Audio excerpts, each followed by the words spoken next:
tell you a story. When I was younger, my Uncle Deji came over for an extended visit. Every night he told me a story called The Never Ending Story. Have any of you guys heard of it? Well, in case you haven't, it's actually more commonly referred to as The Arabian Nights or 1001 Nights, which includes the story of Aladdin, in case you didn't know. Yeah, so in this story, there's a king and he marries a different woman every day. But ultimately, he kills them every day because he's unsatisfied with them. For what reason, I don't know.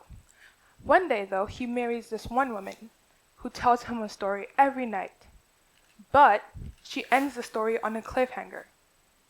And so the king, of course, he doesn't kill her because he wants to hear how the story will end. And he lets her live on to the next day. The next day again, she tells him the rest of the story. But she ends it again on a cliffhanger. And she does this continuously for days and days and days, and manages to avoid getting killed by the king. And thus she lives happily ever after. In this example, we see the ingenuity and importance of fiction and storytelling. See, the story of 1001 Nights is actually many different stories compiled by many different cultures, told in many different time periods in history. Historically, though, these were folklore stories, and they were important for transmitting social values and norms in communities. And they also served as a way of forging social connections between people through retelling these stories. Now, interestingly though, these stories were always fictional. Though people who told these stories had rich imaginations and took inspiration from life all around them. They were abstract pieces of their imagination that were formed into tangible storylines. Now, why is the demand for storytelling and fiction so much higher now than it ever has been historically?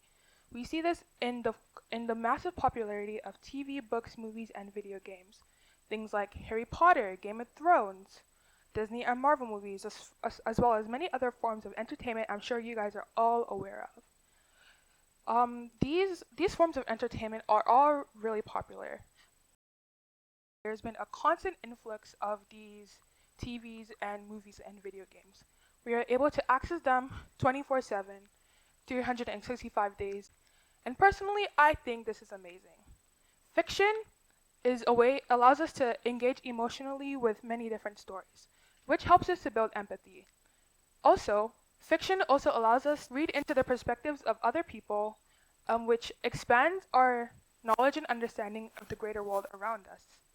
Fiction and storytelling, though, can also be a way of forging social connections between people, whether it is through the shared love of a particular book, movie, or series, or it is through the discussions and debates that arise from different interpretations of fictional book, movie, or series. Fiction can be a way of helping us forge relationships. However, though, there seems to be a recent obsession with fiction. Society is addicted to entertainment. Like I said earlier, we see this through the rise of technology. We are able to constantly access technology and thus able to constantly access entertainment. At a moment's whim, easily accessible from our personal devices, we can become immersed in the world of fiction and storytelling. Now, it is important that we break out of this mold, that we live to tell our own stories. However, though, there's a few justifiable reasons for why people choose to become immersed in fiction and storytelling. A lot of people would rather live in their various favorite fictional worlds rather than live in the disheartening reality that today's worlds seem to be. However, it is important that we take the initiative to take ourselves out of fictional worlds and immerse ourselves back into our own lives. In a sense, we are like the story of 1001 Nights. Now, what I mean by this is that while we might not necessarily be in danger of dying every day, but rather, our personal stories are akin to the stories that the woman in the story told every day. Each day is a new story, and the next day is simply a continuation of the last story. So, it is important, guys. Get out there and live your story. Thank you.